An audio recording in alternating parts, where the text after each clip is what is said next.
you for showing up. Want to honor our time and get started early.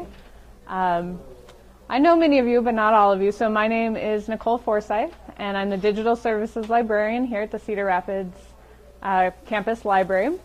So just glad to be here today to be talking about a very timely issue, right? Security of our mobile devices. And last year I called this presentation Apple Picking, Big Data, and You. And that was kind of, I'm not sure if you've heard the term, but in New York, when you're sitting on the subway with your iPhone or your iPad, people run by, grab your apple picking. And what do you do in that 5 to 10 minutes after that's happened to you? The research says if it's any sort of sophisticated group that's done that to you, we probably will have a little less of that in Cedar Rapids. Really, you've got in your first window of 10 minutes to do something to secure your data if it's a systematized thing. For us, I think the biggest thing we're probably going to struggle with is something like loss, falls out of your pocket, slips out of your car, and potentially theft. So my last presentation, I had a foil hat that I wore, just sort of the old story, you know, you're real paranoid about radio waves, so you put on your foil hat. But my foil hat got crushed in my office, so you don't get the foil hat today, necessarily. I think sometimes we think about security of our mobile devices like we have to do something really sophisticated technology-wise, like, you know, some sort of code and encryption, and we have to be really fancy technologically. There's a sort of thing called social engineering. And usually what this kind of very nerdy comic gets to, they're not, no matter what kind of encryption you put on it, if somebody wants a piece of information, there's much more subtle ways to get it. When you walk away from your computer at work and it's not locked down, someone who's watching you is going to know and take advantage of that. If someone really wants it, there's social ways to get around it. So my approach to security is a little bit less like paranoid downloading of every single app and never putting anything online, and just a kind of common sense approach. And so that's what I'm going to kind of go for today, because it's not a one-size-fits-all technology solution. Okay, it's partially just being wise about what you put online, where you put it, and then just being aware of kind of how you live online. I'm going to talk about two things. One is security, and the second one is privacy. I think we can all imagine security. You know, some Nigerian hacker gets into your bank card account and sucks some money out. Okay, we can all imagine that. But privacy, things like when you're online, who's recording what you click and where, and how that profile follows you, that kind of thing is harder to see, and I think the privacy ramifications of it are a little harder to understand. So that's the second part that I'll talk about.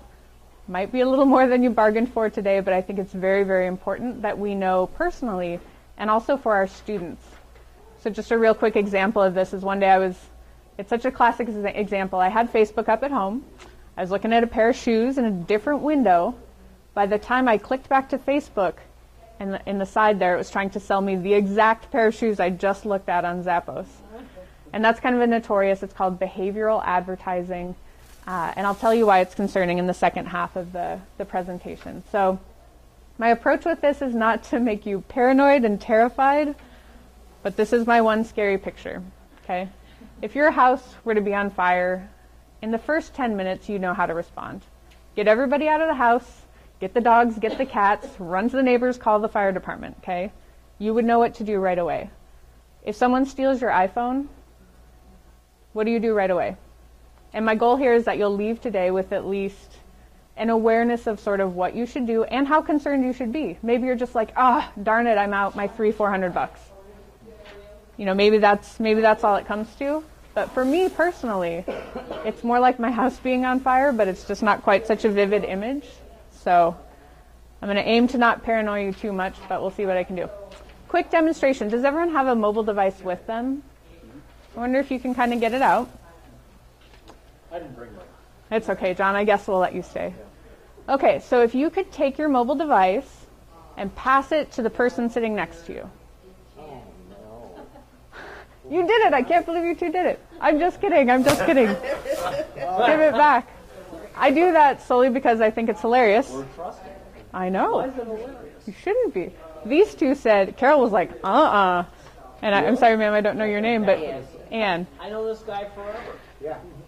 Well, you guys are very trusting. These to me are some of the most trustworthy people in Lynn Hall. I was going to say, I know that. I would trust just about all of you, except Anne. I don't know Anne with my phone. But if you didn't know the person you were sitting next to, how quickly, how comfortable would you feel if they took it home, right? How comfortable would you feel if I had your iPhone for the evening? What kinds of things would you be paranoid that I could know about your life? Okay, so Gary says not much. Okay. I mean, I don't know what. Nothing. Okay. So that's fair enough. Can they access? Yeah, I have maybe a banking app on it. Does that mean they can access that? Does your banking app, it requires a password? Oh, yeah. Okay, so would be harder, but maybe I would know, oh, Gary banks at Wells Fargo. Okay, so maybe that's information I would know. Okay. What's that? They're going to find out something about me that I don't even know. They're going to find out you're a Star Trek fan. I don't know. You're obsessed with cooking. I mean, DJ Henninger in math science is he won't come to my presentations, and he always tells me and apologizes. But he says he doesn't want to become more scared of using his device. Okay? And I say, that's fine, DJ. But he is always asserting that his devices are like his second brain. And I'm like, if somebody could just wire into my brain and do Lord knows what with it, that would be horrifying.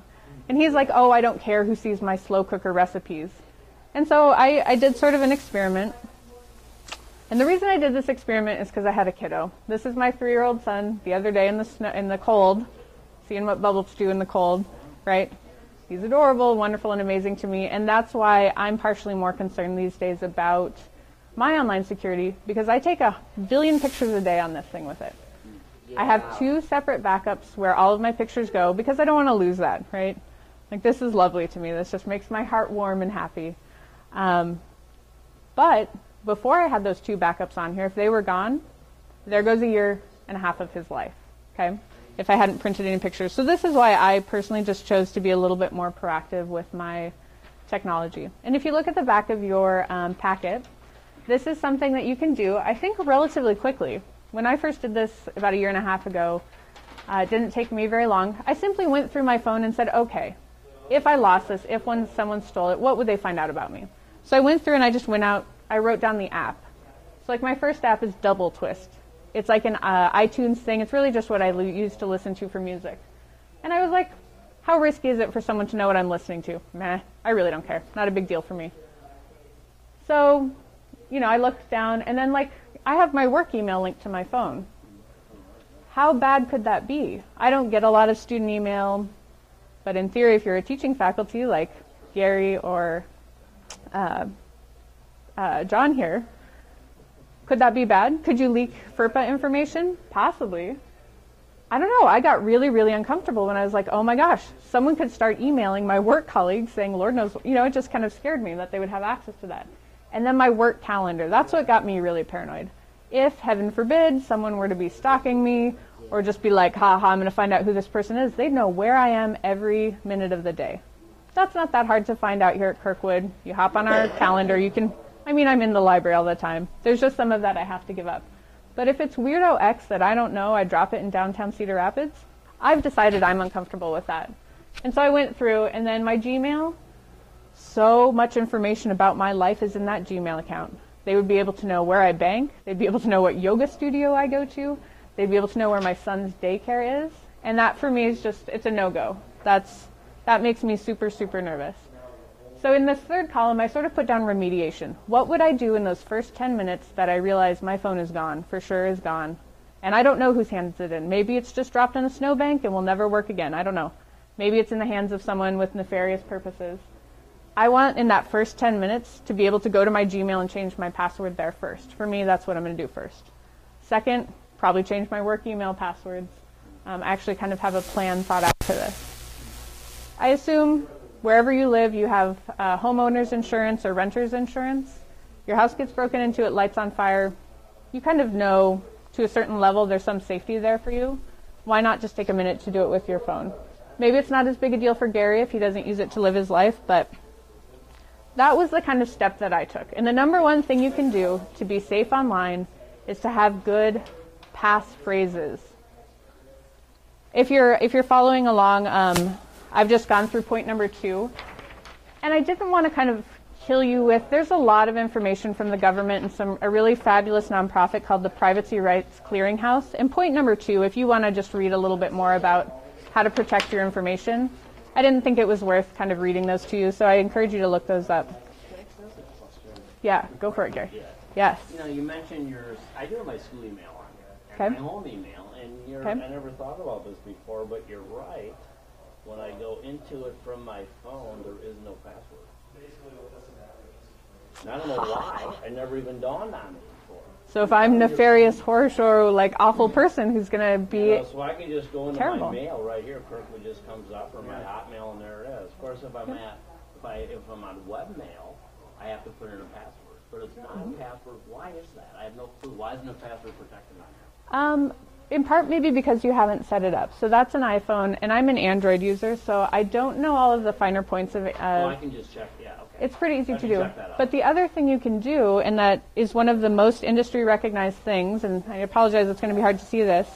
If you pick this thing up, you have to draw a little diagram. Some people have like a 4-digit passcode or a 6-digit, or Right. there's some sort of thing so that if you pick this up right away, you can't get into it right away. This is going to stymie you for some period of time. Thing. So And do even you- someone do you with have a that? real hack, though, you know, They'll they get it. still have to figure out that password to get in. through Yep. the phone. And hopefully in the meantime, you've done your first 10 minutes thing and you're feeling a little bit better. It's a bummer, right? I mean, I sometimes think about this as like a brick of $400 because I think all told that's what this thing cost me. Thank you, mother-in-law, for Christmas. If I were holding a brick of $400 cash to my face, that would just be a very different situation. And I think we get so used to having them around, we sort of forget, like, I wouldn't just brandish $400, right? I wouldn't even carry $400 on me. Okay, so the number one tactical thing you can do, short of having a plan and just being aware of your information risk, is to have good passphrases. And I didn't say passwords, I said passphrases. I've got math and science folks in the audience, so you might know a lot more about the science behind it than me. I don't know anything about the science behind it, except I know everything I read. And in library school, I read a fair amount about online privacy, and I continue to try to keep up on it. It is far safer to have a password that is correct horse battery staple, 4 unrelated words. Mathematically, it is much stronger than making one of these, you know, which is a random assemblage of letters and numbers and characters. We've been trained over time, even here at Kirkwood, when you set your password, you know, it says you must have 1 uppercase, 1 lowercase, and 1 character, because that expands the set, and of course that's going to make it harder to hack. Right. A computer looks at that thing, it doesn't care. That thing, it's not hard for it to hack. It's hard for our brains to remember it. It's actually way harder to hack that sentence of 4 words because it's longer. Notice there's no capitals, there's no characters, but you can toss them in there. So don't use correct horse battery staple, because this is a very famous comic, and I'm sure that's now in a dictionary hack, so don't use that. But I bet when you leave today, maybe when you're driving home tonight, you'll still remember correct horse battery staple. It's a weird thing, right? So you have this image, you know, there's a horse saying, that's a battery with a staple, correct. It's strange, but it's one, it's easier for your brain to remember, and 2, it's way more secure from a cryptological standpoint. So sometimes I'll be logging into something and people will be like, good Lord, Nicole, that is the longest password I've ever seen. And it's a random something that means something to me, and it's what allows me to have different passwords for everything. I won't ask you to raise your hands. I'll just rhetorically ask if you've ever used the same password for the same sites. Like I said, I won't ask. I myself am guilty of it. Just today I was like, oh yeah, this is my, you know, we all kind of have throwaway sites and throwaway passwords, I assume, at least I do. I know my husband does too. And some of those things, like, I don't care if someone gets into my Pandora online music streaming. Who cares? But I would never ever use that for my Gmail, right? So that's the number one thing I think you can do to be safe, short of not brandishing your phone and using it on the New York subway, is to have good long passcodes. The second thing is your device, no matter who your cell phone carrier is or your device carrier is they have something built in. Okay, I use Verizon, Android, I'm on an HTC Resound phone. If I pay Verizon even more money, they'll do all this fancy stuff for me, but there's a couple apps I've downloaded. I like WebRoot Secure Anywhere because it will geo-track this thing for me. If you're on an iPhone, especially a newer iPhone, make sure you always do security updates. I don't care what platform you're on. The reason they do all those security updates is Hacker X, who they've either paid or hasn't, has exploited that like a security problem. So that's why you really need to be vigilant about updating your software. The Mavericks, which is the new Apple operating system, has gotten really good. This is just a screen grab. With iCloud, if you're a Mac person, there's this whole suite of tools that are really powerful. And when you first set up your iTunes account, you'll see all of that. The trick is to do it, okay? You'll say, oh, there's an app called Find My iPhone. Very easy to install. I think it even comes standard now on the iPads. But if you haven't turned it on, ain't nothing it can do for you. So the trick is to find out like what's natively on your device. Just poke around in your settings. Find out if it's in there. And then you just have to turn it on. And everything I read says when you first buy the phone, when you first buy the iPad, those wizards to set up things for you. I tend to just kind of breeze through those, right? Because I'm like, I want to get to the fun stuff. Don't, right? Because when it gets stolen and you're like, oh no, I'm out my $400. Oh no, and now they could know X, Y, and Z. The industry is aware of this. There's lots and lots of things you can do. And that's point number 6. I tried to list just a few helpful articles and the link to, of course, Apple has a lot of very clear information, how to turn on iCloud, how to make sure your device is backed up with an Apple iPhone. You can actually have a remote setting where you're like, oh no, my iPhone's gone. You can run to a computer and you can lock it. And that person, like if I picked up Donna Meyer's iPhone, I won't be able to get in without his password he already has on his phone, and 2, his iTunes account. And if it's pretty sure gone forever, you can wipe it remotely.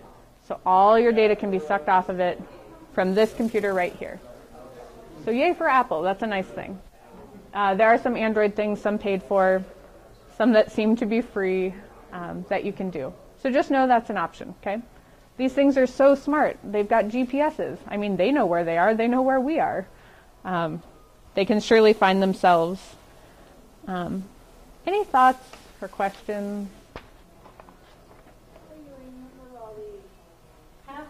Yeah, I was wondering the same thing.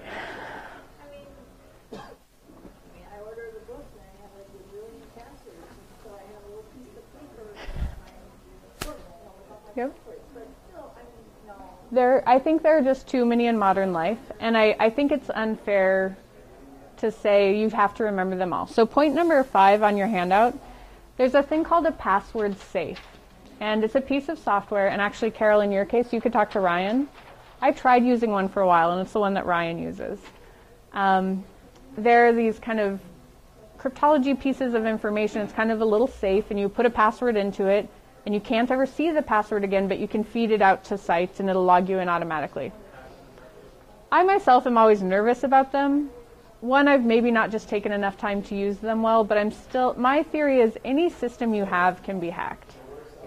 I don't know. I grew up around a lot of people who are now big fancy software engineers, and they're just saying, if you really don't want that information out there, don't put it in a computer. I used to work at a domestic violence shelter. I mean, some of these women had been stalked and just horrible things had happened.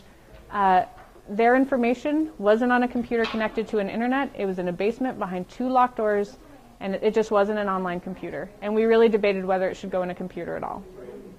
Okay, because that, social engineering, if I'm a bad employee, right, I can go on in and get that information. On your handout, I've given you a lot of links. At the very top of it, I've given you a link to, I've just tagged some articles online. It's a link that starts out, says delicious. But one of the things I find most interesting is this database of data breaches. So we all know Target got hacked, got some of our information. But if Kirkwood got hacked, right? We all remember that, I think, all too well. The Home Depot just got hacked. Apple just got hacked. And this database, I don't know, don't spend too much time in it. You start to get a little paranoid. Health insurance companies, hospitals. I think the first one on here was a college Kickstarter. I don't know if anyone in here has ever used Kickstarter, but it's like a way you can help fund like little projects. Like there's a new theater in Iowa City, and they did a Kickstarter campaign, and you give them $5 and they raise money to start their kind of like art projects. They just got hacked. PayPal gets hacked. Things get hacked all the time. And this database, if anyone's like, oh, our business will never be hacked, I'd say, go look at that, because big businesses who put tons of money towards this have trouble. I was just trying to look up some data on how much it's costing Target.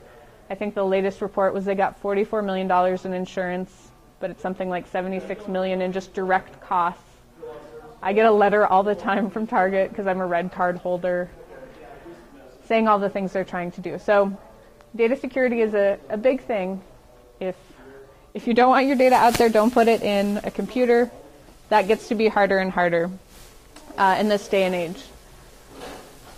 So now we kind of get a little bit into internet privacy, right? How can you sort of behave safely? What do you want to put in there? And for me, it all comes back to just being aware. The exercise of filling out this little graph for myself just really helped me. I'd never thought about, oh, what do I do if someone can see my work email? How much do I care? And then I started looking at some of my work email. I was like, I think I care. I think Kirkwood would want me to care as well. This would be nice if this was how you could have some privacy, right? Just do like a screen shield, but we all know that's not the way the world works anymore. I thought this was an interesting graphic from the Washington Post. Back in the 70s, you might have a few data points, right? You have a birth certificate on file somewhere, maybe a marriage certificate. When you bought your home, that was public information, okay? Anyone who's ever done genealogy, which I know Kathy is a pro, there's a few things like your death certificate that you can find. Well, in modern life, increasingly it's transitioning to there's just a few things you can keep out. And it really just depends on how robustly you live online. I have a lot of stuff online. So for me, part of the game is just being aware and then being aware how secure it is. So I'm going to talk a little bit about behavioral advertising. This was an interesting graph for me. It relates to how stores do pricing based on geography. You'll notice if you live in one of our big cities, you're probably getting lower prices than if you live in a rural area. And retailers do this because they know they have less competition. And this is online sales. They know it's harder for you to get it. You don't have as many places to go and get it. And they use that to their business advantage. I don't know. I just always think this kind of stuff is kind of interesting. And I'll show you something I think is kind of why I think this is important for securing your devices. I'll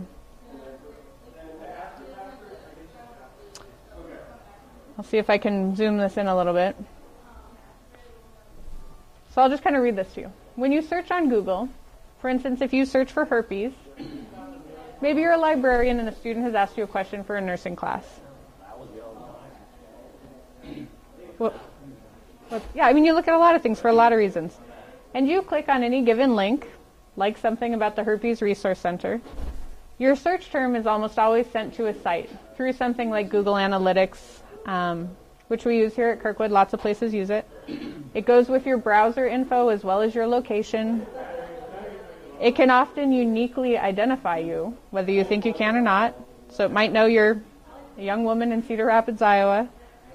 It's kind of creepy, but what's the big deal? Many sites have third-party ads. Those ads have cookies.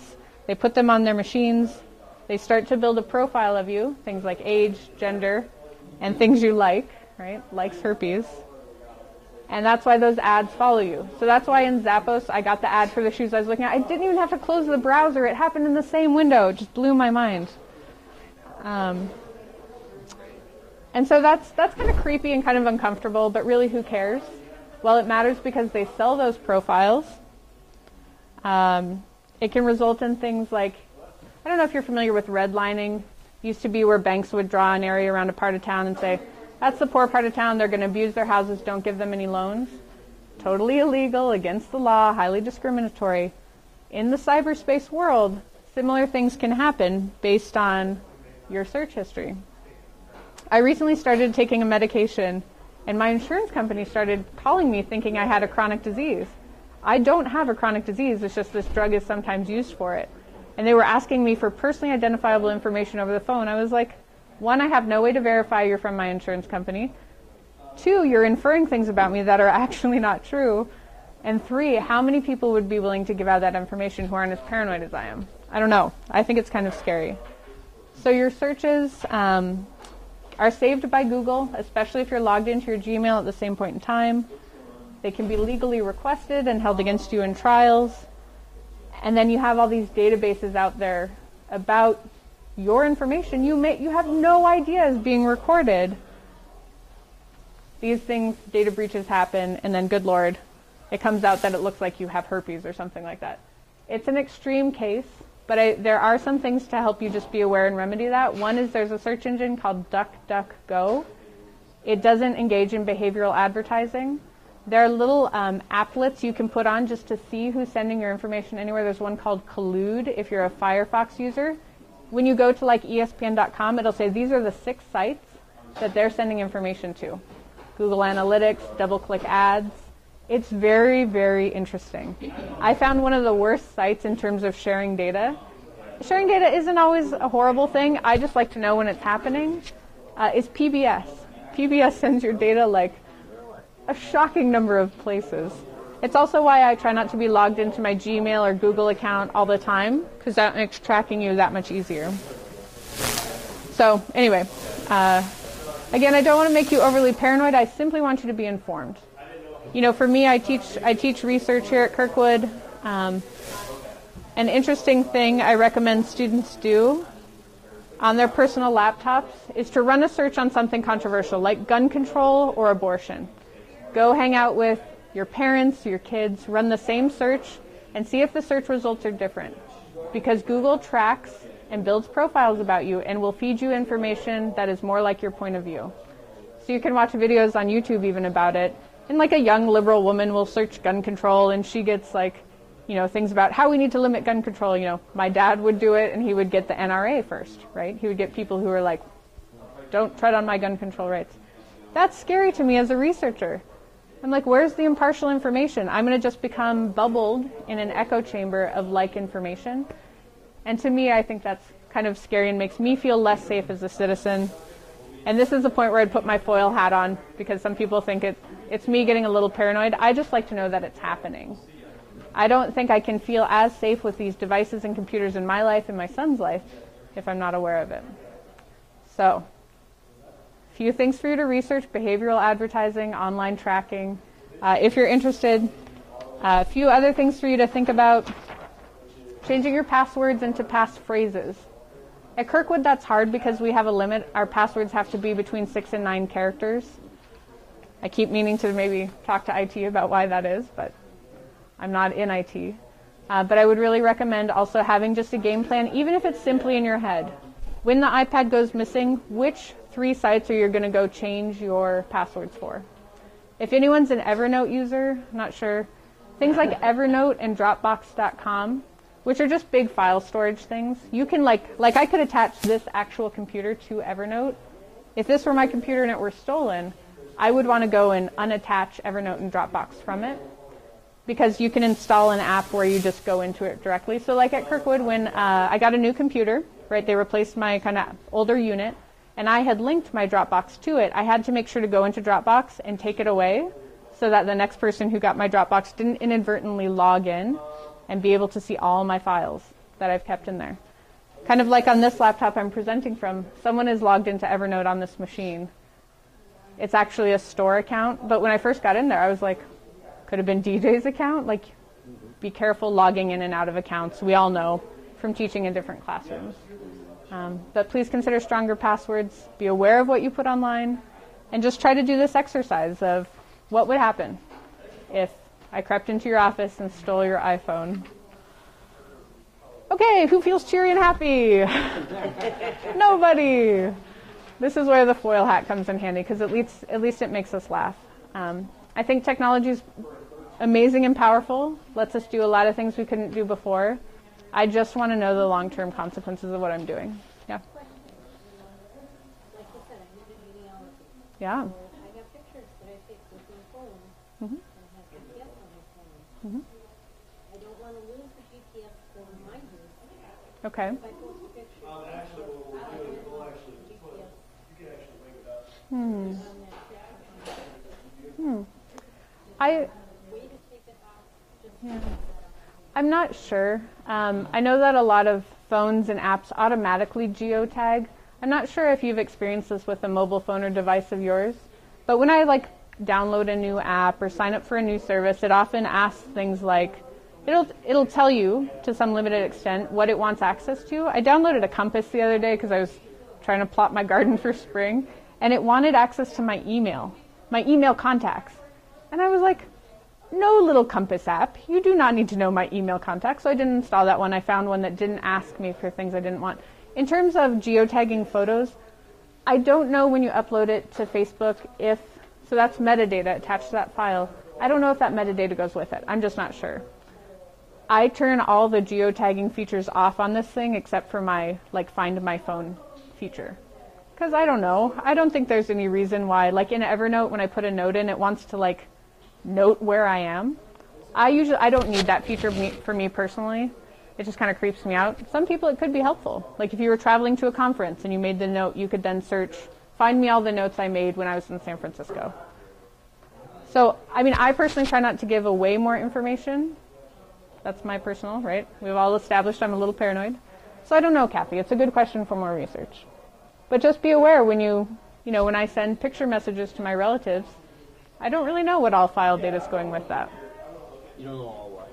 I don't know what file data could be going with that picture I've just sent. I see it. It probably says time of day. Probably identifies it came from my phone. Yep. Again, having a child, gosh, you just get so nervous, right? If you sent that and it could be tracked back to your home, their daycare. I don't know. I just want to know so I can make informed choices. So thank you guys for coming. Again, the handout really is kind of meant to help you. So if you are concerned about identity theft under point 2, there's just amazing, tremendous resources in there. I think since they're spelled out so clearly online, I didn't want to use kind of our precious time today just kind of hashing through the small details, but wanted to give you kind of the big picture. Never get dirty, Michael. Never. That's what I learned. And next time in a presentation when your presenter says, pass around your phone, do what Carol and Ann did. Don't pass them around. No, I figure if I can see it the whole time. Tim, you I'm want to giving use you a my hard phone time. sometime, just let me know. Thank you guys for coming. Thank you. I'm in the library if you have Thank you. questions or you want Yes, more. thank you very much. No problem. Thanks for stopping by.